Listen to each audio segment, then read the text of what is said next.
So today we're going to discuss this problem called longest common subsequence. So this is a very standard problem which says that you're given two arrays of integers and you have to find their longest common subsequence. So this is a very standard definition of subsequence. So subsequence is nothing but we are not talking about a continuous group of elements. You could just you have to retain the order of the array, but you could pick elements from anywhere, right? So subsequence is a sequence of array elements from left to right. That is, the order remains intact, but it would contain gaps, right? So common subsequence, like for this array, if I take this array as an example, so 1 2 8 could be a subsequence, right? 1 3 7 could be another subsequence, and also if I take all the elements, that could also be a subsequence, right? Okay, so if I have to find the longest common subsequence, let me just take an example. Let's say I have 1 2 3 4 5, and another array, let's say I have 1 2 3 5 6. So what's the longest common subsequence in these two arrays? It's so this array contains 1 2 3 5. This array also contains 1 2 3 5. So the length of the longest common subsequence, the answer is 4, right? Okay, so how, like, what algorithm can I think? Now see, let's say, doesn't matter if I start from the beginning or start from the end. So if I just start comparing from the end, right? So just compare these two indexes, right? This index and this index, right? So if I just compare 5 and 6, so they're not equal. So if they're not equal, that means these, like, both of them together cannot be part of the subsequence, right? If they're not equal, right? If they're not equal, so there's no chance that 5 and 6 both become part of the subsequence, right? So what could happen, that either 5 becomes part of the subsequence, because let's say, like, see, I'll check with 5 and 6, and then I'm seeing that this position is 5, so this could definitely become a part of the subsequence because this 5 and 5 are equal. So that means that either this 5 could become a part of the subsequence, or this 6 could become a part of the subsequence, right? So there would be two cases, right? So see, when I'm running the first recursive call is going to be, like, let's say, see, in this case, this contains 5 elements. So the first recursive call is from LCS of 5 comma 5. Again, is in indexes it will be 0 comma 4, so it is 4 comma 4, right? So that, now, as they are not equal, so it checks two recursive calls. That is LCS of, so either I retain 5. So if I retain 5, that means this 4 stays 4 and this decreases to 3, or LCS of 3 comma 4, right? Both of them have to compare, and the maximum I get from these two have to be taken, right? Now let's say if this was also, if this was 6, right? Just think this was 6. That, what would that mean? That both of this would be part of my subsequence, because if I found something that's equal, if I found two indexes that are equal, that means I will definitely take it, right? So if I take it, that means then my answer is between these two, 1 2 3 4 and 1 2 3 5.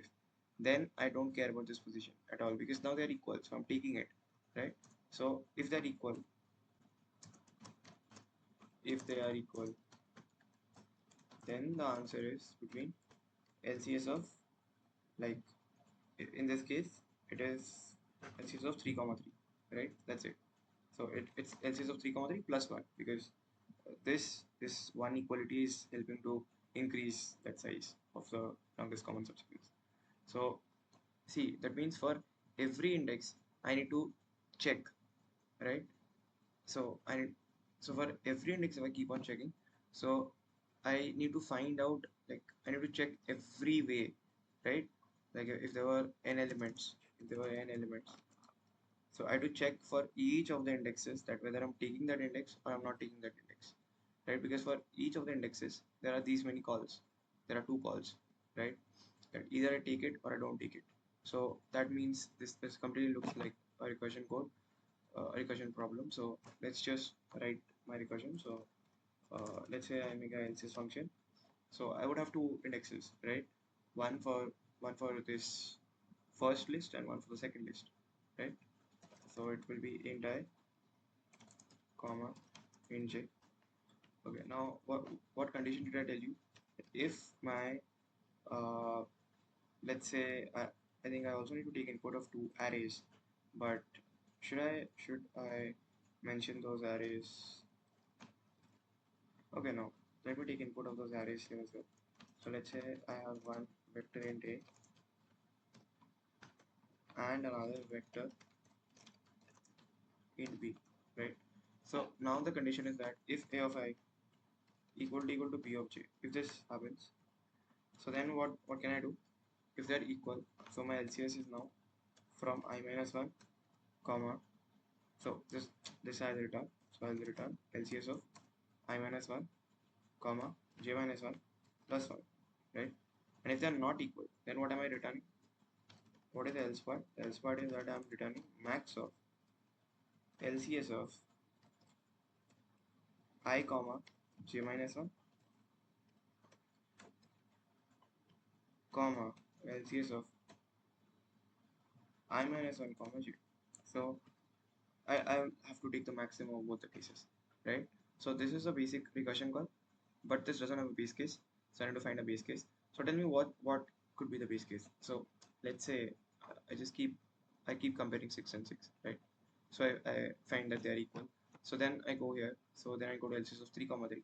Now again I compare between 4 and 5. So after that, what happens? I see they are not equal. So now I'll go from LCS of 2 comma 3. I'll take the maximum of LCS of 2 comma 3 and LCS of 3 comma 2, right? This would be my comparison. I'll take the maximum from these, right? Okay, so now tell me one thing. So these are all indexes, right? So the last comparison will be at the 0th index, right? Now if for any of the particular arrays the comparison for 0th index is done, right, and it has moved to an index that is lesser than 0, that means that array, that means it's impossible to increase the uh, length of the longest impossible sequence any further, right? Because you can't find anything else in one particular array.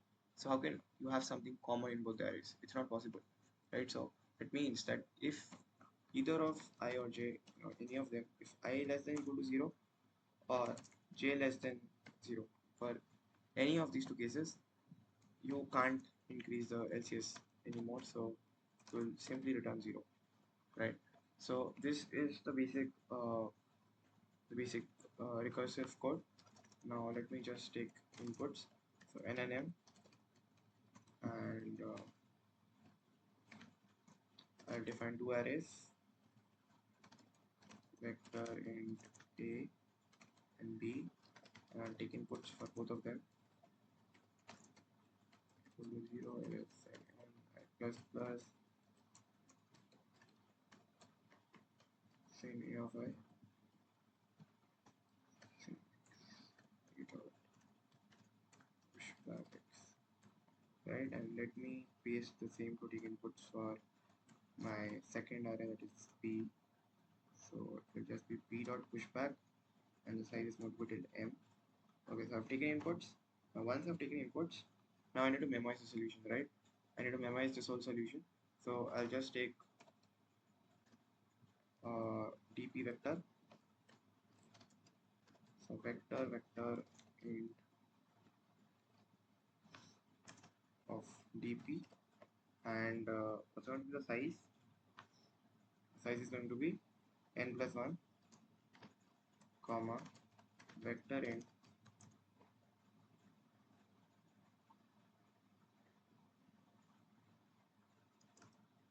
or I could just use dp dot assign. So I could just use dp dot assign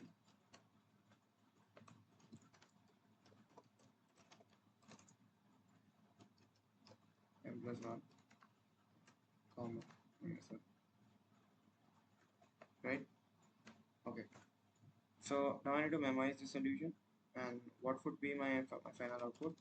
It would be LCS of, see, n and m I've done because my indexing in the arrays, as you can see, it is from 0 to m minus 1, right? So my LCS call also has to be from n minus 1 and m minus 1, right? So okay, now let me memorize the solution. So this thing here I have to write dp of I of j equal to this. Here also to memorize dp of I of j equal to this, and before this I also have to check But if it is already computed, so if my dp of I of j is not equal to -1, so I'll simply return dp of I of j, right? Okay, so this code looks fine, I guess.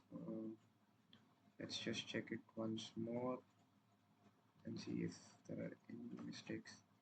I don't need this else function here. Like, I always like the code having a return statement at the end. So yeah, this looks fine. Let's run this to check if there are any errors. Okay, yeah, there are because I have extra two parameters. One is A and one is B. I think those are only errors. The DP was also not declared. Okay, sorry. So I also need to pass DP. These are very silly errors. Still keep happening. So vector and DP. Now let's see if there are any other bugs. There are a lot of bugs. I'm so sorry. LCS of okay. And all of them have to include all of this A, B, and DP. Similarly, for this, I've used A, B, and DP. Here also, I'll use A, B, and DP. I think there would still be few bugs. Let's check. Okay, I think there are no more bugs. Let me submit this to check if I'm okay. X was not declared. Okay, sorry. I have to declare X as well.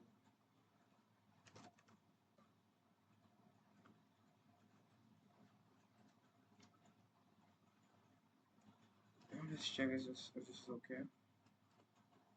Okay, yeah. So it's giving 3 as my answer. So I'm able to output the longest. Let's also check for another test case. Let's say for this, let me check 1, 2, 3, 4, 6. So both are of length 5, and I have 1, 2, 3, 4, 6, and I have 1, 2, 3, 5, and 6. Yeah, so it's 4. That means my code is fine. Thank you. I hope you understood the solution. And if there are any doubts, please put it in the comments.